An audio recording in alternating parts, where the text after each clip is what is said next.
O plenário do Supremo deve analisar hoje um recurso extraordinário com repercussão geral reconhecida que discute de quem é a competência para julgar ações penais sobre pornografia infantil na internet.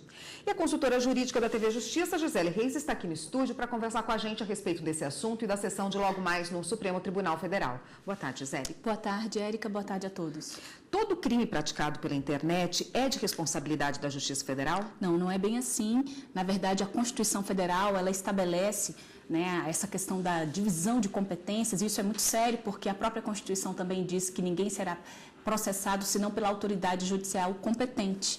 Então, um dos principais pontos que devemos analisar no que diz respeito ao processamento das ações de um modo geral e das ações penais, como nós estamos discutindo hoje, é exatamente no que diz respeito a quem tem competência.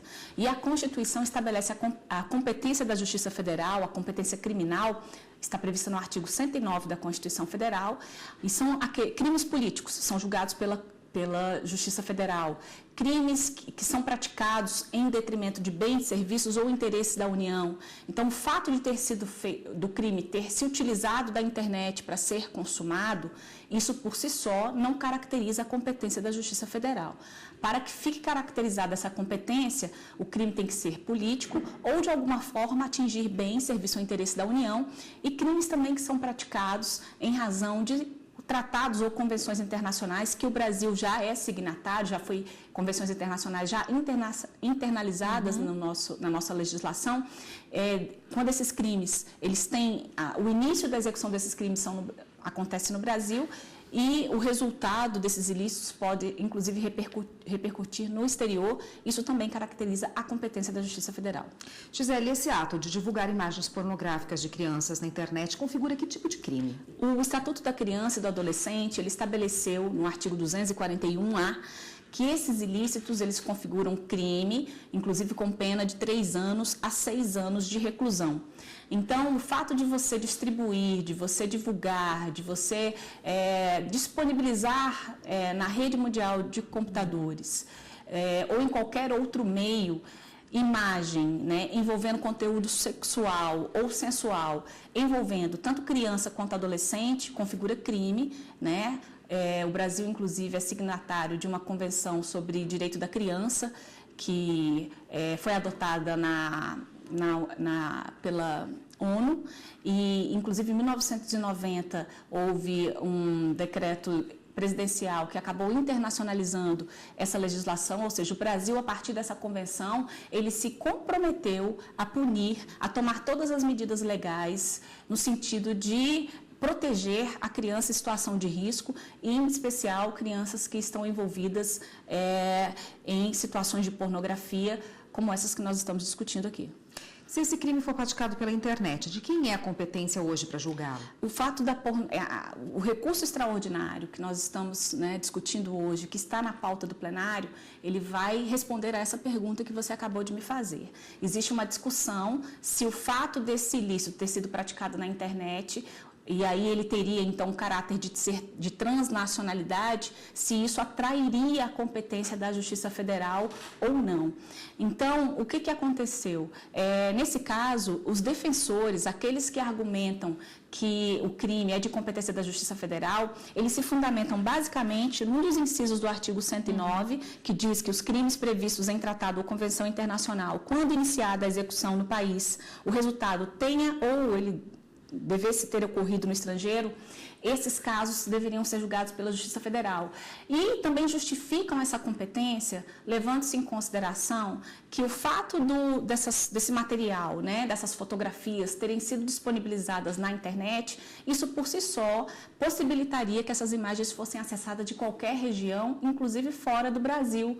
E essa conduta, a partir desse momento, ela teria, então, caráter de transnacionalidade. Então, a grande discussão é exatamente sobre o alcance desses ilícitos penais e se o fato de terem sido utilizados, o meio da internet, se eles, por si só, essa situação caracterizaria a competência da Justiça Federal. Tá ótimo, Gisele. A gente volta, então, no próximo bloco para falar dos outros assuntos que estão presentes na pauta de hoje do Supremo Tribunal Federal. Só um minutinho. Ok. Aqui no estúdio nós voltamos a falar com a consultora jurídica da TV Justiça, Gisele Reis, sobre a pauta de hoje no Supremo Tribunal Federal.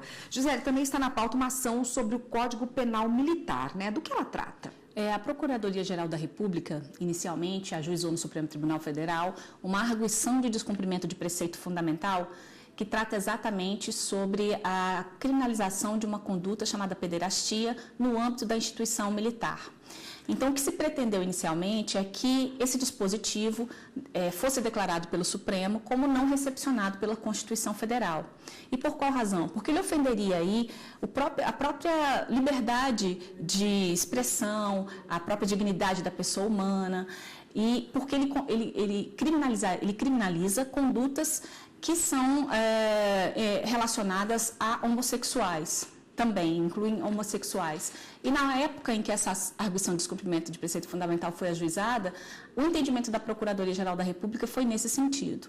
Só que, posteriormente, o Procurador-Geral da República emitiu um novo parecer, e esse novo parecer entende que as condutas no âmbito da justiça militar, elas devem ter um tratamento diferenciado mesmo. Então, inicialmente, o que se pedia era de que essa conduta não tinha sido recepcionada pela Constituição Federal, mas o novo parecer da Procuradoria-Geral da República entende que não, esse tipo de conduta deve sim ser considerada crime, que não, a criminalização não configura uma atitude discriminatória, em relação aos homossexuais, e que no âmbito da justiça militar, que tem um viés, as condutas ali é diferente do serviço público civil, é diferente das relações trabalhistas, as relações elas são tratadas pela hierarquia e disciplina, então a punição ela deve ser não só no âmbito administrativo, disciplinar, mas também no aspecto criminal. Então, houve uma mudança de posicionamento e aí a Procuradoria-Geral da República entendeu agora que essa ação deve ser julgada improcedente. Está na pauta de hoje, vamos ver como é que os ministros vão entender. O que fundamentou essa mudança de posicionamento? É exatamente por entender que na época em que o Código Penal, o Código Penal Militar ele foi editado, havia esse contexto, sim, de ditatorial, de autoritarismo, mas que, na verdade, o atual Procurador-Geral da República entendeu que não é um caráter discriminatório, porque as relações no âmbito da justiça militar, elas devem ser pautadas pela disciplina e pela hierarquia, e que não há justificativa, então, para que se puna apenas no âmbito administrativo, que a punição, como já está prevista no Código Penal Militar, que prevê uma pena, que é de 6 meses a 1 ano, ela deve persistir, exatamente por entender que não há nenhum aspecto discriminatório. E aí esse foi o fundamento da mudança do posicionamento. Algum outro destaque na sessão hoje? A pauta de hoje tem ao todo 10 processos. Esse, inclusive, que nós acabamos de mencionar, é o primeiro item da pauta. Além desses, nós temos um habeas corpus, que também vai tratar de competência, mas no caso aqui é para processar e julgar o porte de drogas para uso próprio de militar licenciado, mas que é flagrado dentro de um território administrado por instituição militar. Então, também está na pauta. E nós temos um agravo que foi apresentado numa ação direta de inconstitucionalidade, em que se pede a inconstitucionalidade de uma lei que trata da discriminação de homossexuais. Então, a associação que acabou dando entrada nesta ação direta de inconstitucionalidade, de acordo com o ministro relator, não tinha legitimidade, porque ela não teria representatividade nacional, e aí o ministro acabou arquivando a ação direta de inconstitucionalidade, houve o recurso, então, desta instituição, e agora está na pauta para que os ministros possam definir se há ou não legitimidade dessa instituição para questionar essa legislação aqui no âmbito do Supremo Tribunal Federal. Tá ótimo, Gisele. Amanhã a gente volta, então, para falar da pauta de amanhã. Até amanhã. Até amanhã.